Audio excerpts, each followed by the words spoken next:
টাটার বিদায়ের প্রায় 18 বছর পর ফের রাজনৈতিক চর্চার কেন্দ্রে সিঙ্গুর এবং যে জমিকে কেন্দ্র করে একসময় রাজ্য রাজনীতিতে তীব্র আন্দোলন, সংঘাত এবং বিতর্কের সৃষ্টি হয়েছিল, সেই বিতর্কিত সিঙ্গুরের মাটিতেই আজ পা রাখতে চলেছেন প্রধানমন্ত্রী নরেন্দ্র মোদী। বর্ধমান, দুর্গাপুর, আসানসোল এবং বাঁকুড়া সহ বিভিন্ন জেলা থেকে বিজেপি কর্মী সমর্থকরা জাতীয় সড়ক ধরে পালসেট টোল প্লাজা হয়ে সিঙ্গুরের সভাস্থলের দিকে রওনা দিচ্ছেন এবং অন্যদিকে সকাল থেকেই সড়ক এবং রেলপথে বিজেপি কর্মীদের যাতায়াত লক্ষ্য করা যাচ্ছে। বাংলায় কি তাহলে পরিবর্তনের ইঙ্গিত? সেই প্রশ্ন কিন্তু উঠে আসছে, কারণ সিঙ্গুরের জনসভায় প্রধানমন্ত্রী নরেন্দ্র মোদী এবং সেই যাত্রাপথ কিন্তু এই মুহূর্তে আপনারা দেখতে পাচ্ছেন সিঙ্গুরে, সেখানে বাঁচতে চাই বিজেপি, তাই স্বাগতম, এমনই কিন্তু বার্তা চলছে।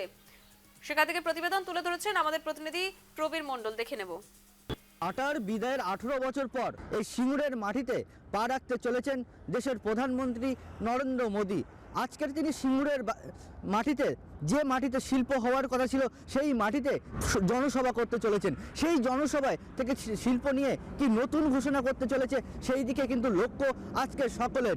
আর এই যে জাতীয় সড়ক বর্ধমান, দুর্গাপুর, আসানসোল থেকে বহু কর্মী সমর্থকরা এই জাতীয় সড়ক ধরে পালসি টোল প্লাজা হয়ে তারা কিন্তু সিঙ্গুরের উদ্দেশ্যে কিন্তু রওনা দিচ্ছেন।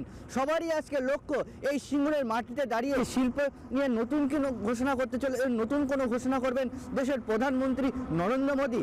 যখন সিঙ্গুরের টাটাকে চলে যেতে হয়, তখনই কিন্তু গুজরাটে শিল্পের ব্যবস্থা করে দিয়েছিলেন তৎকালীন মুখ্যমন্ত্রী নরেন্দ্র মোদী। তিনি আজ দেশের প্রধানমন্ত্রী, তিনি এই সিঙ্গুরের মাটিতে আজকে যে জনসভা করবেন, সেই জনসভা থেকে কি বার্তা দেন, নতুন করে কি শিল্পে হবে, এই শিল্প ফিরবে এই মাটিতে, সেই দিকে তাকিয়ে আজকে সকলে।